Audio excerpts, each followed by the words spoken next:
Hey you guys, I'm back. So here's the part 2.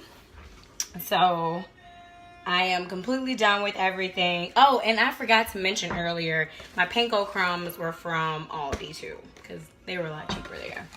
And we can all save a couple dollars. So this is the salmon croquettes. They came out absolutely gorgeous. I made a couple of small ones for my little one, just in case. And then the fried potatoes and onions. Now, I like my onions a little crispy because to me, they just taste really great like that. And then I have the biscuits. These are the, oh, I didn't realize the camera was like that. These are the pull apart ones. I don't know what they're called. Layers from Pillsbury. So that's it. That's how everything came out. I'm about to eat, you know? Oh, and I forgot to tell you all. So I did soak my red beans this time for a little bit longer, and this time I'm cooking them on low. So remember you guys, I was telling you all earlier that I'm cooking for tomorrow already, because guess what? I love leftovers.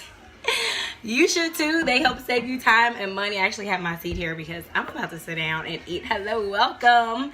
So there's no particular way I would plate this because it's not my, I guess, traditional make the plate look cute meal, and considering I don't really have a vegetable either besides like the onions being in there, I guess I could have fixed some broccoli, but I'll be eating vegetables for the rest of the day when I do snack. So this is what I normally do. I take one, I take my biscuit, and yes, I'm using my hands because I am about to chow down. And I shouldn't like butter as much as I do, but I do. And I'm trying to cut back some. I mean, it's not an excess too bad, but I like to put a little butter. And right before I took them out the oven, I put some butter on top of the biscuits, put it back in for like about a minute or so. And it just tastes really good. So I do that. And most people I guess most people make a sandwich. It just depends on how hungry I am, if I want to just immediately bite. A lot of people use syrup. And sorry if you guys notice my shirt is soaking wet. I just got done washing all the dishes. Some people use syrup. If you don't like syrup, agave nectar is really, really good. And to me, it's just as sweet. So if you want to use that, you can. It all depends on what you have a taste for. I am actually going to use a little bit of syrup this time, which I'm trying to think if I did last time. I'm trying to lean off the sweets. And then I'm going to, listen, I am literally about to chow down. Take some of my potatoes. And you can kind of make that look cute on the plate if you want.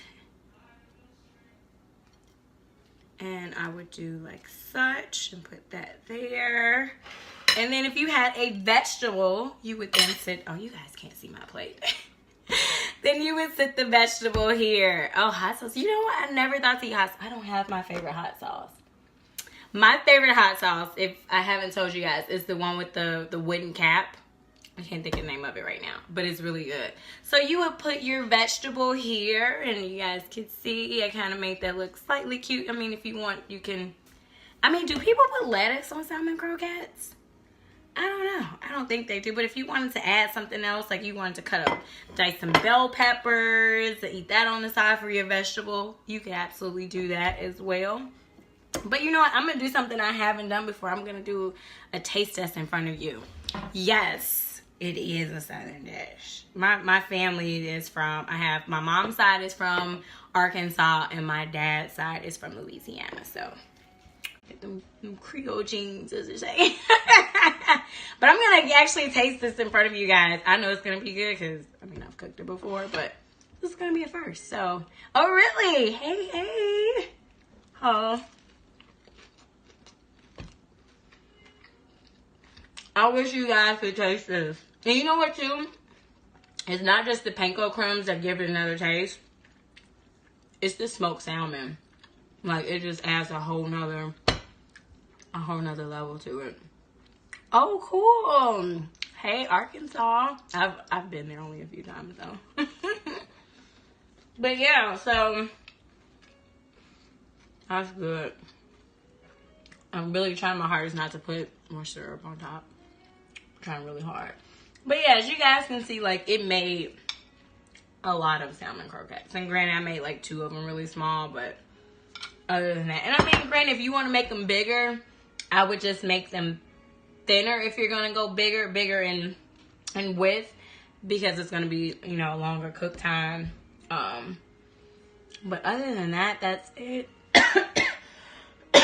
If you want everything, excuse me, you can get from Aldi if you like.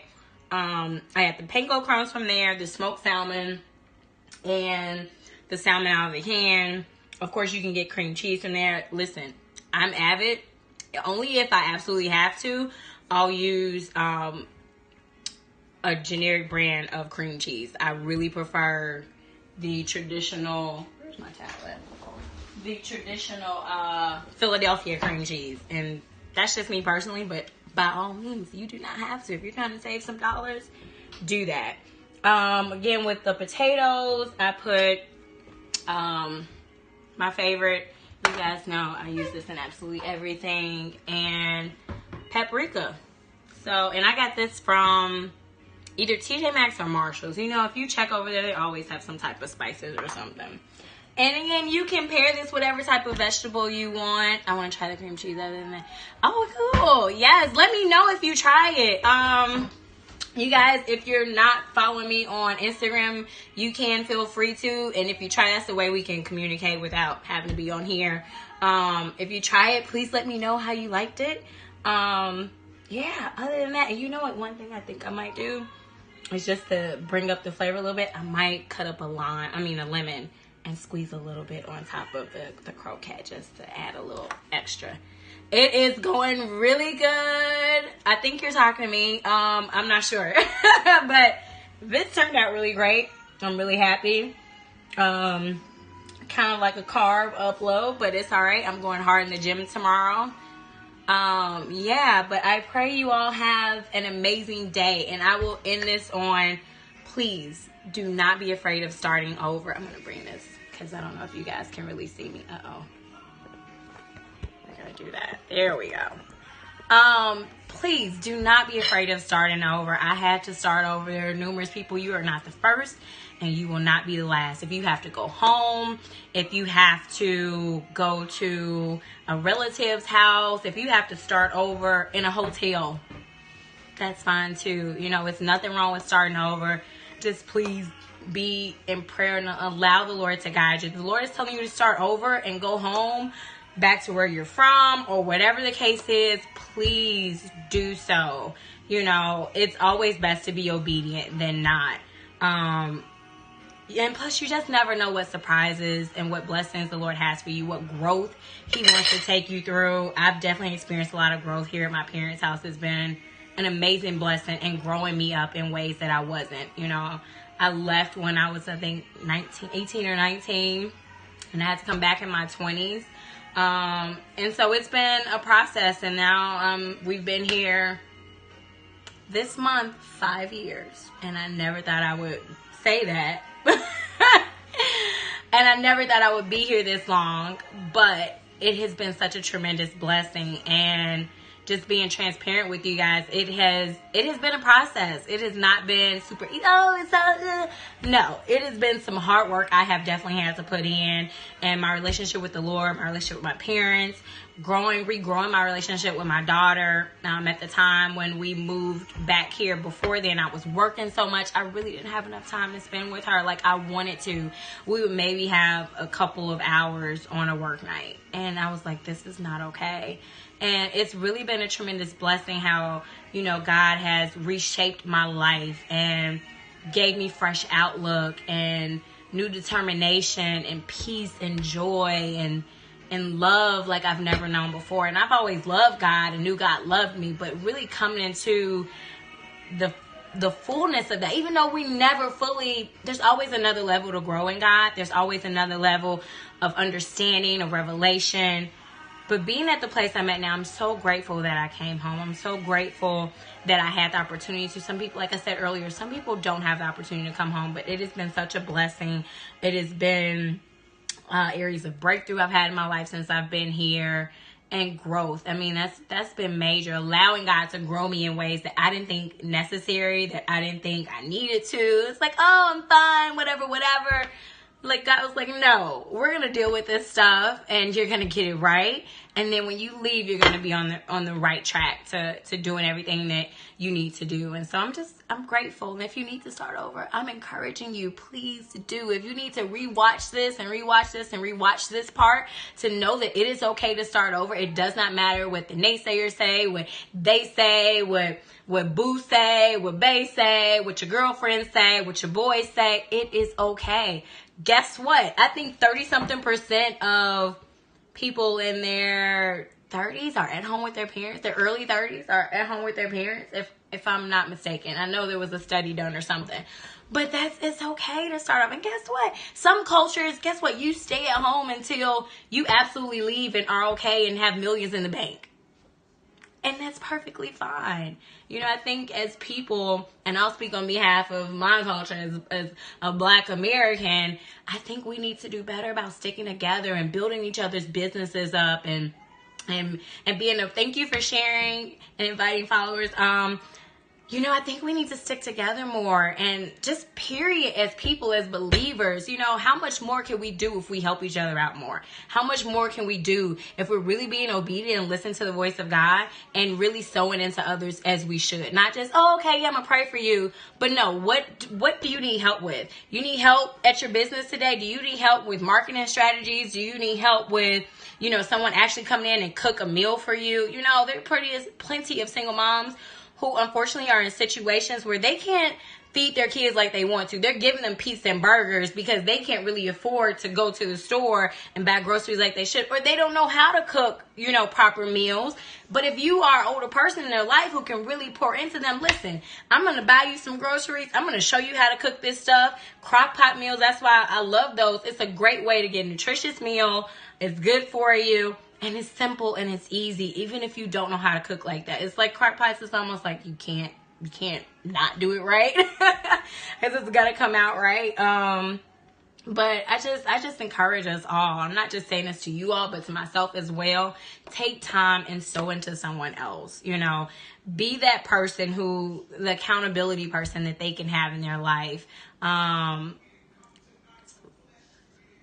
Oh, good. Please. Yes. Follow other people who cook and help. You know, there's so much we can do to help others. I'm only doing this because this is what the Lord told me to do. And I don't know how many people it's going to bless, how many people will use it. I don't know. It's not about the numbers. It's about whoever God wants to use this to help. So if you know someone who can use this, or someone who, you know, needs to hear this, an encouraging word for them to keep going and keep fighting and keep pressing on, please share it with them, you know, via text, however you share, please do, because you just never know what someone is going through and they just need that extra push, that they need that extra that can help them make it through. So I pray that this year brings you guys nothing but blessings, favor, God's mercy, his grace. I pray that we all begin to tune our ears in more to him and what he's saying to us, because that's truly what's more important. You know, all this stuff on earth is temporal. You can gain all this stuff. You can have the mansions, the cars, the furs, the coats, the shoes, all this money, but none of that you can take with you. The greatest thing that we can have on this earth is our relationship with God. True relationship. Not just, oh yeah, I love God, he loves me, and he know my heart. No. Really listening to him, spending time with him is so important. It's so key. Really getting in his presence and asking him questions. You know, prayer is not just a one-way street. It's not just us talking, God, oh God, bless me with this. So no, it's he talking and you shutting up and listening, and then him listening to you, and it's a back and forth, and it's so beautiful. And I encourage you, if you haven't spent time with God today, please do so. Please get in your word. That has been a major thing, you know, towards the end of last year that I started doing, is getting my word more, not just reading one scripture, but actually reading multiple scriptures and books, and it's really blessed me. So I encourage you all, you know, please read. Please listen to the voice of God. Encourage those around you, you know, and just be mindful that you're blessed to be a blessing. You're not just blessed for yourself. And so I'm going to end it here. Again, this was Salmon Croquettes fried potatoes and onions, some biscuits. I did not do a vegetable, but I'm gonna do shrimp tacos soon. So yeah, whatever. You guys have an amazing day. God bless y'all. Bye.